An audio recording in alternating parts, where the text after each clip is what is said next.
Jogou contra o Ceará e ficaram no empate. Coloca, por favor, o gol do Ceará. O gol foi do Wesley, não é isso? Isso. Foi. Wesley. Coloca o gol. Golaço. Gol do Wesley. Foi falha do Cássio ou foi mérito do Wesley ou as duas coisas? Eu acho que foi mérito do Wesley. Você está perguntando, eu não pensei em falha do Cássio quando eu vi o gol. Vou até prestar atenção de novo agora que você está falando. Foi de longe, mas eu acho que foi muito no ângulo. Não interpretei como falha do Cássio. Não interpretei como falha do Cássio. Para você, Zinho. Eu acho que mérito mais do Wesley. Ele está um pouco adiantado, mas assim, a batida do Wesley foi muito boa. Vamos ver a direção dessa bola e onde ela entra, para o Edmundo falar também. Vamos lá, está aí a repetição. Edmundo. Vale a pena ressaltar que é o primeiro gol do Ceará na competição, né? E, enfim, eu acho que foi mais mérito do Wesley. O Cássio, ele está se posicionando por uma possível jogada de linha de fundo para que ele saia e está um pouco adiantado. Os goleiros jogam, de fato, adiantado, mas não entendo como falha, não. Acho que mérito do Wesley em si. E para você, Simon? Foi mérito do Wesley ou falha do Cássio? Não, mérito do jogador, muito bem, pegou bem na bola, dominou, bateu bem. Aí eu acho que não houve falha do Cássio. Ainda bem que todos vocês disseram que foi mérito do Wesley, porque me pediram para fazer essa pergunta para vocês, eu não vi falha do Cássio também. Também não vi falha. Foi mérito do Wesley, bateu muito bem na bola, né? Porque eu vi gente dizendo, mas veja aí se não foi no meio do gol. Não, o que pode ser questionado, aí é tática do time. Se ele está adiantado, mal posicionado ou não. Ele não falha, a bola não vai em cima dele e ele falha, né? E, enfim, mas olha lá, ele está quase na linha da pequena área, tá vendo? Ó? Ali é a posição certa, né? Pela distância do ataque, né? Quando ele percebe que vai bater. Não sei se Não? Depende do time. Tem time que gosta que o goleiro jogue um pouco adiantado para ser uma espécie de líbero. Tem treinador que não, que prefere que o goleiro fique mais dentro do gol. Enfim, isso aí depende muito, mas eu não vejo hipótese alguma que ele tenha falhado. E tem até a surpresa do Wesley, ele domina muito rápido, ele domina e bate. Ele já domina de lado, gira, batendo pro Rodrigues gol, né? na Copa, né? Oi? O Rames Rodrigues, O Rames Rodrigues, fez aquele exatamente. golaço na Copa. E também tem que parar um pouco com essa coisa de que, nossa, olha que golaço que o Bayern marcou, nossa, olha que falha que teve aqui no Brasil. Também, a gente tem um pouco isso, né? Esse aí foi um golaço, mérito do golaço. jogador. Como o gol do Everton Ribeiro que a gente estava falando, que foi um golaço também. Aí, o Danilo estava mal posicionado. Mérito do jogador. Henrique empatou, né? Wesley e Henrique marcaram os gols. O que está acontecendo com o time do Corinthians? Esse resultado contra o Ceará é um resultado normal na arena do Corinthians em Itaquera? Não, normal não. Então o que está acontecendo? Não, o Corinthians lançou em campo praticamente quase todo o time reserva, né? Uma grande parte. Danilo, por exemplo, jogou apenas 27 minutos, mas fazia 2 anos, me parece, quase 2 anos, que ele não começava uma partida como titular. O Pedrinho teve a oportunidade de jogar, jogou cerca de 79 minutos, 78 minutos. Jogou bem, teve até uma penalidade aí, que sofreu uma penalidade, o Simon vai falar depois. O Roger fez a sua estreia, jogou bem, mas desperdiçou. Não fez o gol que tão esperado e ele teve chance para isso. E aí se questiona, né?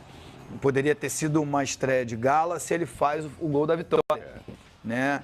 Mas o Roger estreou, o Jadson poupado, porque o Corinthians foca o jogo de quinta-feira contra o Vitória como o mais importante da semana, mas foi obrigado a entrar no lugar do Danilo e foi o que mais participou, foi o que mais acertou e o que mais errou. Esses números, quem pode ter com mais clareza é o PVC. Mas pelo que eu vi do jogo, ele foi quem mais arriscou, quem mais propôs condições dos seus companheiros de ficar numa melhor posição, mas também errou muitos passes proporcionando o contra-ataque do time do Ceará. O PVC também vai falar e já o Simon vai mostrar pra gente lances do Pedrinho no primeiro e no segundo tempo. Se foi pênalti no Pedrinho ou não. Fala o PVC. O que eu acho uma loucura é a gente pensar que 2 semanas atrás tinha gente aqui perguntando, aqui nessa mesa não, mas de um modo geral nas ruas, o Corinthians vai disparar de novo, porque foi depois do 4-0 no Ceará.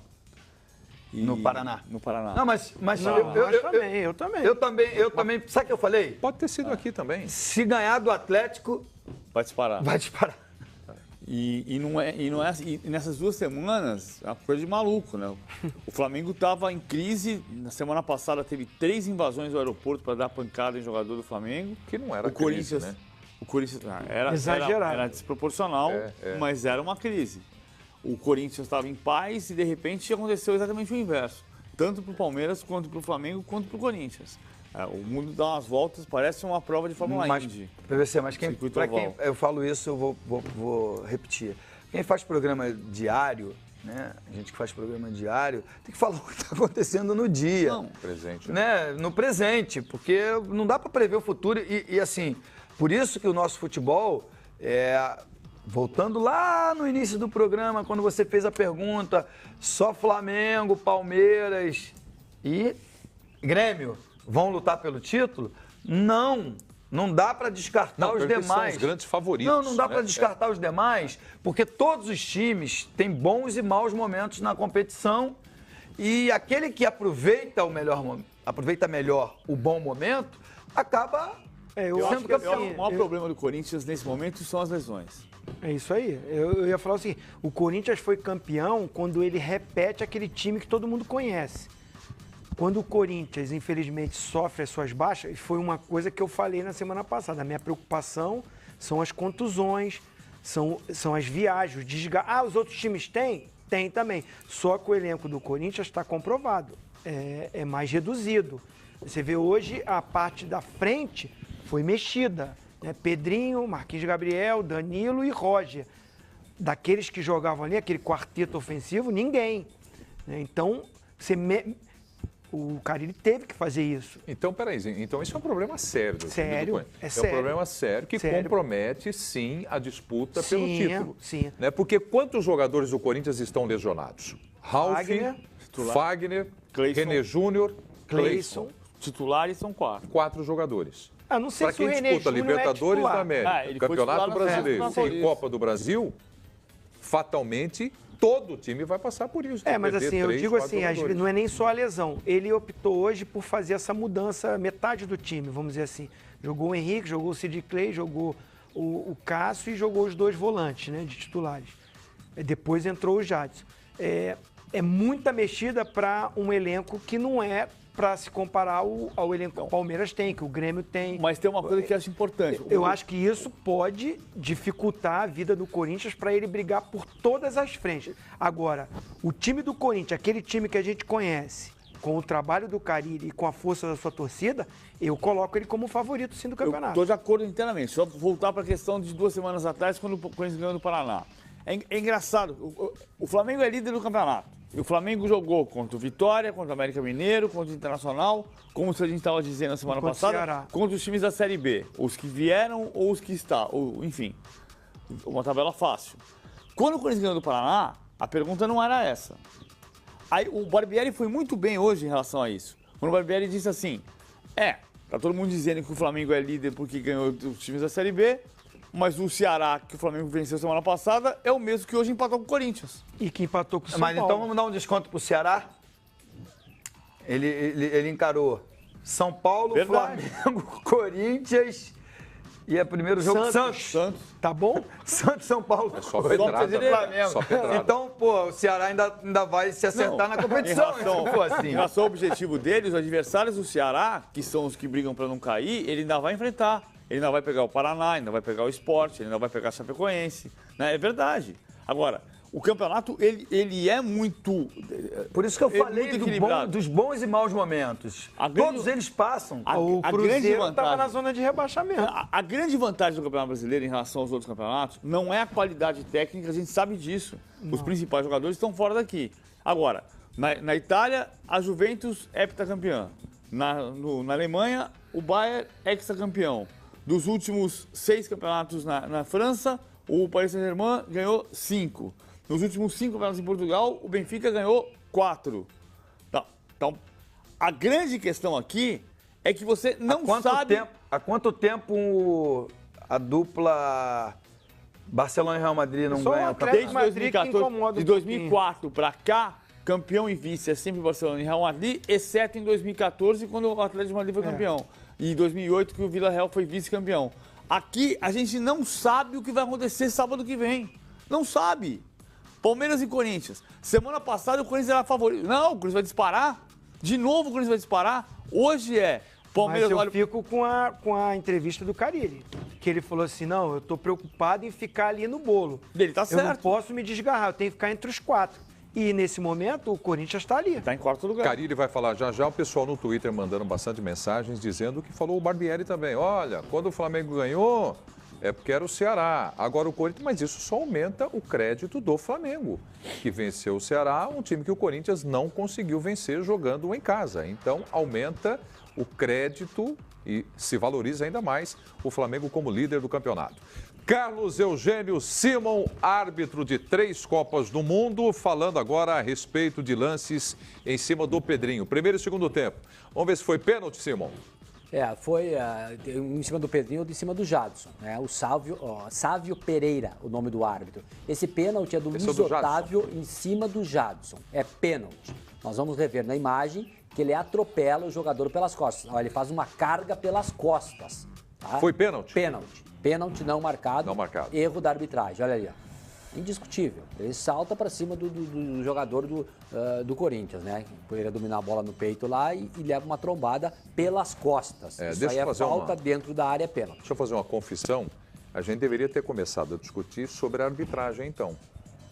Primeiro sobre a arbitragem, porque então se tem esse prejuízo aí ao time do Corinthians, então com o pênalti aumentariam as chances do Corinthians vencer o jogo. Não estou dizendo que venceria, aumentariam as chances. Sem dúvida, e foram 2. Esse aí... Tem mais? Tem mais um pênalti. Vamos lá. Esse aí e o outro pênalti, na minha opinião esse aí não tem discussão, tá? E o outro do Pedrinho, em cima do Pedrinho. Aquele foi do Jadson, esse é o do Pedrinho. Não, é do outro lado, né? Não, é agora aí. Não, são 2. É aí, ó. São 2. Aí ele é calçado por trás. O Carloto vai botar os 3, então. Esse eu achei que não foi. Esse aí que eu achei que foi. O cara, ele dá um bote. Esse eu achei que foi, o outro não. Ele dá um bote atrasado na bola, tá? E acerta o Pedrinho. O zagueiro é o zagueiro, agora me fugiu o nome, o zagueiro do Ceará. Mas ele dá um toque atrasado, tá? Quem toca na bola é o jogador do Corinthians, tá? E aí é calçado, dentro da grande área. Pênalti. O árbitro errou e não marcaram o pênalti. Pior que isso, o árbitro demonstra autoritarismo. Pede para o jogador levantar e dá cartão amarelo ainda. Ele erra 2 vezes, tá? Tiro livre indireto e cartão amarelo, dizendo que o jogador corintiano simulou. Não tem nada de simulação. Não, mas aí tá? do amarelo eu acho que ele não está errado. Se ele entendeu que não foi pênalti... Não, nada a ver, nada a ver. Não, Preto, aí você tá... Aí eu vou comprar o barulho do Simon. Eu não gosto, não. Ele quer... Eu não gosto de comprar o barulho do Simon, não, mas vou comprar. Porque o erro dele... não justifica. Não justifica o cartão. Ele não errou, Edmundo. Não, mas pra ele não errou. Peraí. Muitas vezes o que acontece nesse tipo de situação? Pra ele não errou... Ele não deu pênalti. Não deu pênalti. Mas não é todo lance. Mas é todo lance que tem simulação? Não existe isso. O que passa na cabeça do árbitro numa situação dessa, tá? Numa situação dessa. Ele errou o lance e o árbitro, para dizer que estava convicto da sua decisão, para mostrar para o grande público, ele vai lá e aplica o cartão amarelo, tá? Dono de si. Cartão amarelo por simulação, tá? Quando não há contato nenhum. Não há contato nenhum. Eu tinha como parâmetro o seguinte: eu estou apitando o jogo Brasil, o cara está apitando o jogo lá Brasil e Argentina. O Edmundo entra na área, se joga, meu filho de 8 anos me bate na minha mão assim e diz: pai, o que esse bobalhão quer se jogar dentro da área? Isso é simulação. Torcedor que está ali, um garoto de 8 anos quer ver o Brasil ganhar. O árbitro aí tem que marcar a simulação, você não cai nesse erro. Não deu o pênalti e ainda pune o jogador com um cartão amarelo. Extremamente equivocado. Portanto, 2 pênaltis muito claros que não foram marcados para o Corinthians. Mostra o outro do Pedrinho, então, para a gente, outro não por foi. favor. O outro é o do primeiro. Esse é o do segundo tempo, né? Esse é o do segundo tempo. Então tem o no primeiro tempo, do outro lado. Não, do Jadson mostrou, você disse que foi pênalti. É esse aí aqui. E esse aqui, ó, teve simulação? Não, simulação não.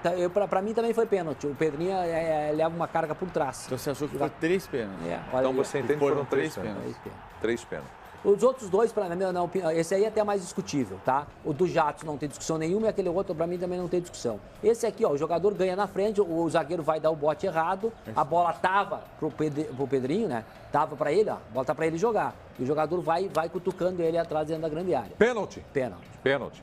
Cássio vai falar já da arbitragem, no microfone Fox Sport. Vai falar o Cássio, o Henrique, o Pedrinho vai falar também. O Roger, que perdeu o gol, né? A chance que ele teve de fazer o gol. E acabou não concluindo.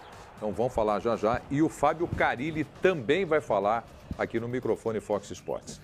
Pois é, então a gente poderia ter começado a discutir o time do Corinthians com relação à arbitragem, que parece que teve um prejuízo, segundo o Carlos Eugênio Simon, 3 pênaltis que não foram marcados. Quem apitou o jogo, Simon? Sávio Pereira, do Distrito Federal. Ele que é irmão do Wilton Sampaio Pereira, que irá representar o Brasil como árbitro de vídeo na Copa do Mundo. Já temos o pessoal aí para falar no microfone Fox Sports? Então, vamos nessa. Tomamos um gol de um belo chute deles. Eu acho que, diante das mudanças, acho que a equipe tentou, buscou, trabalhou. Claro que às vezes erros de passe exagerados, acho que hoje teve. Mas a gente tem ciência disso, né? A gente fica feliz pelo gol, mas muito triste pelo resultado. Chateado, claro. Poderia ser uma estreia perfeita, né, cara? Com gol, com vitória, um bom jogo. Mas a gente espera que saia domingo que vem. Na hora que o Marquinhos tocou a bola, eu pude dar o tapa na frente e recebi um pisão no pé. Só que na dúvida, eu fiquei só na dúvida se foi dentro ou fora da área, mas eu revendo o lance ali, vi que foi dentro da área e acho que tomei o cartão meio injusto ali. Às vezes aconteceu erros a nosso favor, contra, como eu falei outras vezes, não é porque aconteceu contra a gente, acho que a gente tem que ver para ter poucos erros, tem que ver o pessoal que fica atrás do gol lá, aquele árbitro auxiliar lá para tentar ajudar, porque ele tem que ajudar o árbitro, às vezes o árbitro está encoberto e eles têm que ter, não é questão de falar de falta de personalidade ou coisa, mas eles têm que estar lá para tentar auxiliar o árbitro, para não ter esse erro. Eu acho que na posição que ele estava era muito mais favorável ele assinalar o pênalti do que o próprio árbitro. Tinha um torcedor ali que falou mais de 10 minutos, esse não é torcedor, o verdadeiro torcedor corintiano vem e apoia. Já tinha perdido o Danilo por lesão, né? Acho que não dá nem para fazer uma pergunta dessa, vou responder que eu tenho que responder por educação. Foi por lesão, não vou tirar jogador. Foi por lesão, que ele saiu com 25 minutos, porque ele pediu substituição, né? Então ele deu sinal no meio de campo, perguntei outra vez, ele achou melhor sair e já tinha feito uma, então por isso que a gente segurou mais a segunda. Sabia que ia faltar entrosamento, né? Faz parte. Eu fiz muitas substituições pelo que mostrou os 2 últimos jogos, não tão preocupado ali na frente, mas sim com aquilo que tinha nos mostrado. Alguns jogadores com falta de ritmo, né? Mas não faltou empenho, não faltou luta. Agora a gente segue pensando aí na Copa do Brasil.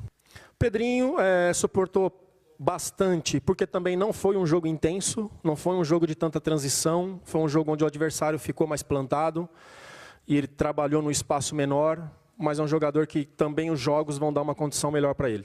Eu não digo que incomoda, eu digo que abre os nossos olhos para as várias coisas, né? Pensando hoje, poderia ter limpado muitos jogadores contra o Atlético Mineiro, mas hoje, depois que aconteceu, a gente fica alerta, né? A minha maior preocupação é o desempenho da equipe, né? A gente não conseguiu o desempenho por não estar fisicamente muito bem pela sequência de jogos, hoje por falta de entrosamento também alguns erros, né? Então a gente tem que trabalhar não em cima de lamentação, não de incomodação, e sim de a gente buscar soluções para aquilo que é melhor para o Corinthians. É o seguinte, cara, eu na quinta-feira já avisei os jogadores que iriam jogar. Eu não preciso passar para vocês, mas para o meu grupo de jogadores eu passo, né? As triangulações ficaram definidas pelo Danilo pela direita para deixar a abertura para o Maicon aqui, chegar para triangular. A gente não trabalha em cima de dúvidas, a gente trabalha assim em cima de certezas. Eu não lembro de ter falado isso, tá? Mas é isso. Muda um pouquinho sim, tendo um cara mais como referência. Tá aí o Fábio Carilli, técnico do Corinthians. Eu senti o Carille não está com muita paciência, né? Tem uma frase que... Vocês perceberam, não? Eu acho que tem todo o direito de fazer isso. Eu só vou fazer um relato de gente dentro do Corinthians que falou uma frase recente que assim... É até preconceituosa, mas é assim, já virou técnico. Ah, é? É. Porque técnico de futebol cada um tem a sua idiosincrasia. Mas o Carille faz um trabalho brilhante nesses 2 anos. Sem dúvida. Nesse ano e meio ele faz um trabalho brilhante. Chega uma hora que ele pode ganhar paciência do lado, ele pode parecer contraditório. Ele sempre entregou o time. Na sexta-feira ele não disse que não ia dar o time porque ele tinha algumas dúvidas ainda. Hoje ele disse que tinha trabalhado com base nas certezas desde a quinta-feira. Todo mundo sabia. Então não é sempre que ele vai dar o time. E não tem obrigação de dar o time sempre. Claro. Ele pode dar o time quando ele se sentir confortável para dar o time. Aliás, surpreende agora quando ele não dá o time. Né? Mas tem uma lógica para isso. É o direito dele. Porque ele vai mudar muita coisa, vai mudar muitos jogadores que ele acabou de falar.